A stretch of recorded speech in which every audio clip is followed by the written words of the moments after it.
Can't get up there and say, now some people gonna say, that's he said it. No, I take self-accountability. It may sound harsh, but I'm gonna beat myself up so the world can't beat me up.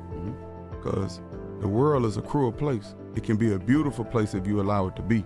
Once your perspective changes, that's when miracles happen.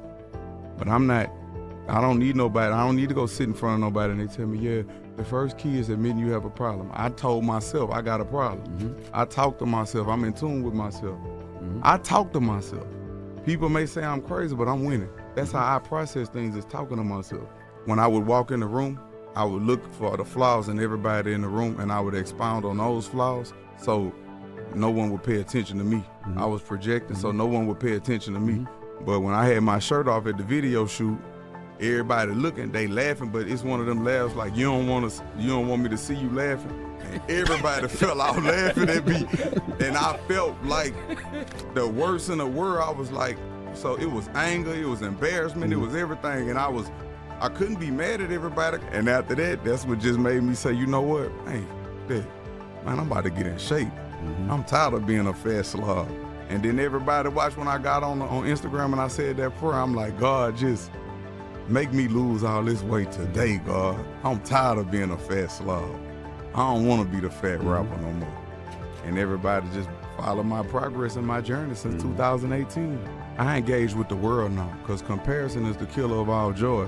Because if I say something and they might just take a little piece of it and it go viral, but then when you go look at the real interview, you're going to be like, he really made a lot of sense.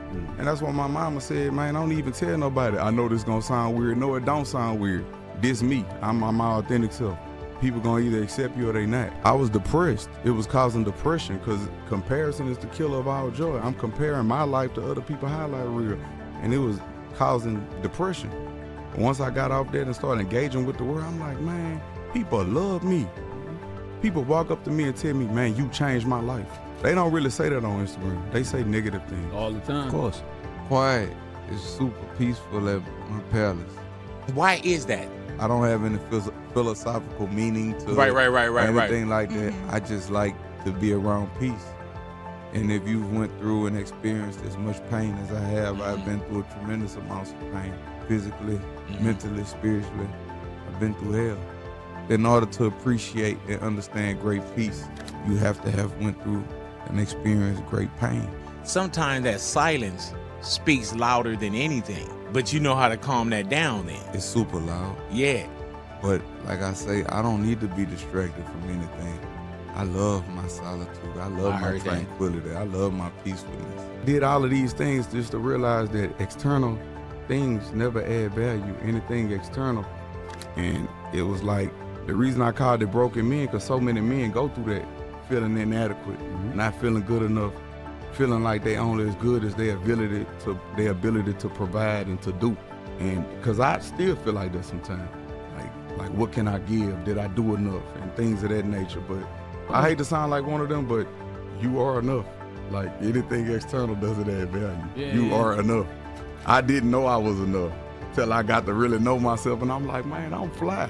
And that's kind of like, I still like to wear jewelry and stuff for my brother, but at my listening part, I ain't even wear no jewelry. You gotta go back and face it. That's right. That was the hard part, going back and face your past. You gotta face it. You gotta face it. You gotta sit with it. And when you sit with it, it's gonna be very, very painful. Like anybody listening right now, it's gonna be painful to go address these issues because there's a lot of stuff that we keep.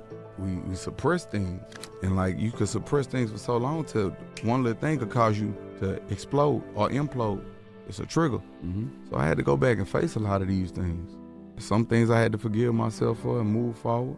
I wish I could still be in the matrix a lot of times, because once you walk this path, you can't go back if you try it. Like I wish I could still be turning up. I don't really have any more social associates anymore, because I start going to bed early, but at the same time, the rewards and the benefits come from it because I have a greater self-worth now.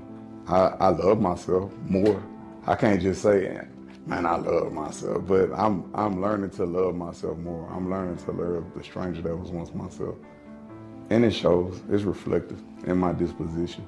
I used to hide the fact that I talk to myself, but now I promote the fact that I talk to myself because that's how I process things. I'm in tune with me. I don't want to understand. I want to develop an understanding, a cultivation of self. So that's why I hold myself accountable. I beat myself up so the world can't. Like, I'm not happy unless I honor the commitments I made to myself. I can't empower others if I'm not empowering myself. Spirituality, the act of breathing, real spirituality, remembering, the remembrance. Because every cell in your body holds memory, every cell. Yes. And when you're not in tune with yourself and you allowing yourself to be distracted, such as even sleeping with the phone in the room, especially women, they don't need to have the phone in the room at all because they're governed by the moon. And it disrupts the melatonin cycles. This when they get their psychic downloads. Yep. This is when they get their downloads, that wisdom that they can impute to me so I could go out and execute it. So it's, it works together. The sun being the strict father. That's the masculine, the mother earth, the feminine energy, the holy divine feminine and the sacred masculinity together as one. Reuniting with my authentic self. I was like so many others in the world, like living in a facade, showing you what I thought was acceptable, what I thought you wanted to see. The things that people don't like to look at, but I'm gonna tell the truth. I used to think that external things added value, but external things don't add value. Inside is what counts.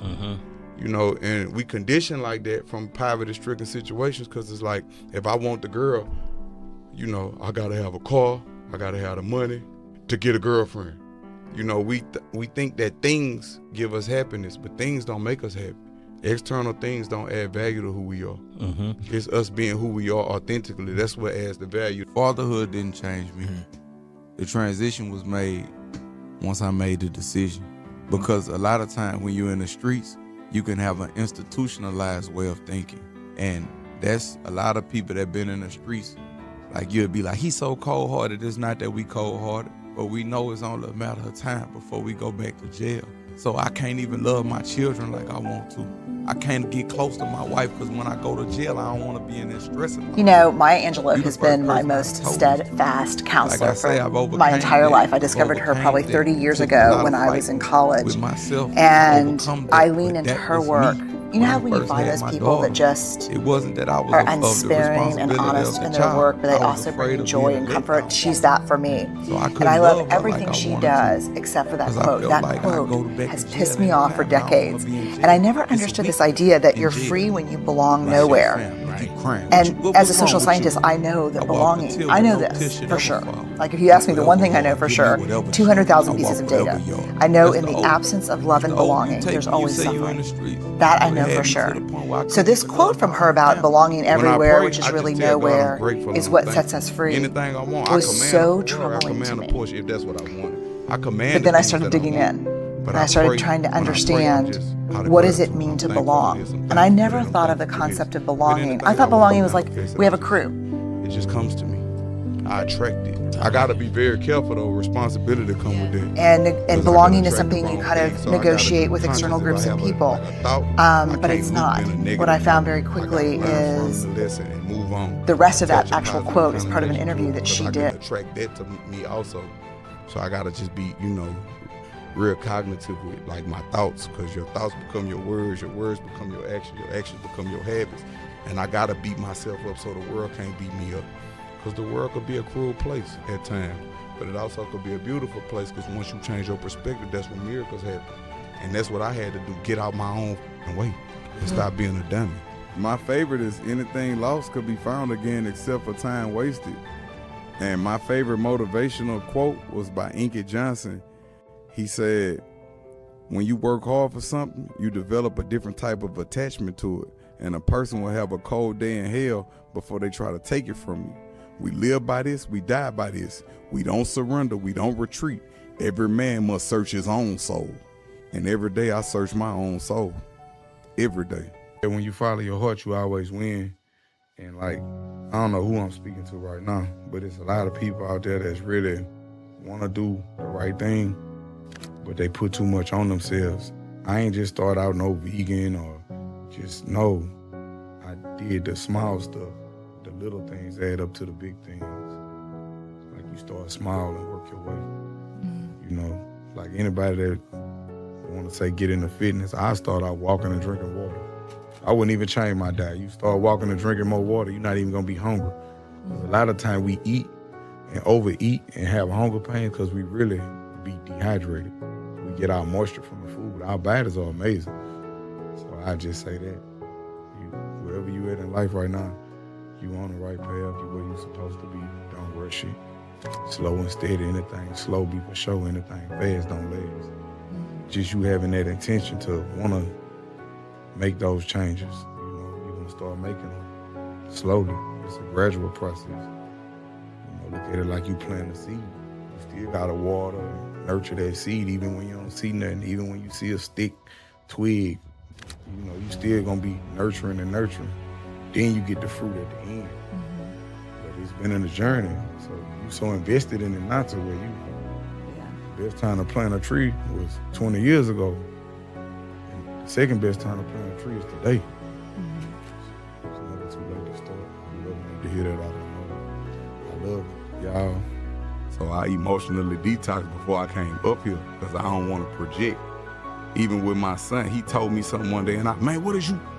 Hold on, I'm handling him bad. This mischecked, this unchecked aggression. Like, if I'm not in tune with myself, if I'm not happy, I can't make my children happy. I can't be the man I'm supposed to be for my family. If I got inner turmoil going on.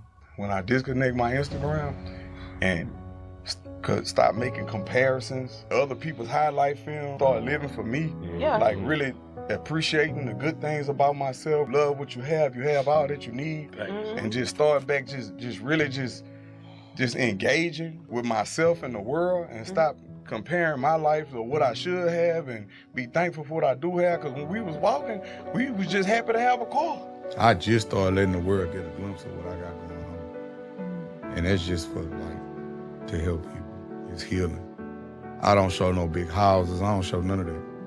I show the land, the earth. The earth is our mother. She was here long before us. She'll be here long after we leave. She's holy, she's sacred. We beat the earth up every day. We are parasitic in nature. We take and never give up. It's just people.